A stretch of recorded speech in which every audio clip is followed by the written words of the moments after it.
Guys, स्वागत है हमारे चैनल में। आज आप लोगों को दिखाने वाले हैं अपना खेत। यही है हमारा खेत, जो कि इसमें मटर है और बगल में हम लोगों का जो सरसों का खेती हुआ है, जो आप लोगों को पीला पीला दिख रहा होगा। और आप लोगों को कैसा लगा वीडियो आप लोग बता सकते हो।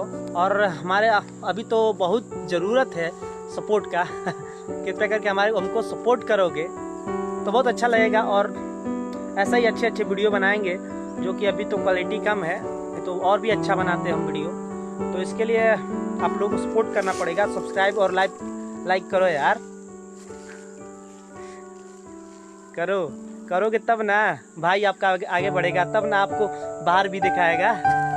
बिहार से बाहर सब जगह का दिखाना है आप लोगों को। तो लाइक और सब्सक्राइब करते रहो, तब तो आप लोगों को क्या कहना है। Thank you for listening to me.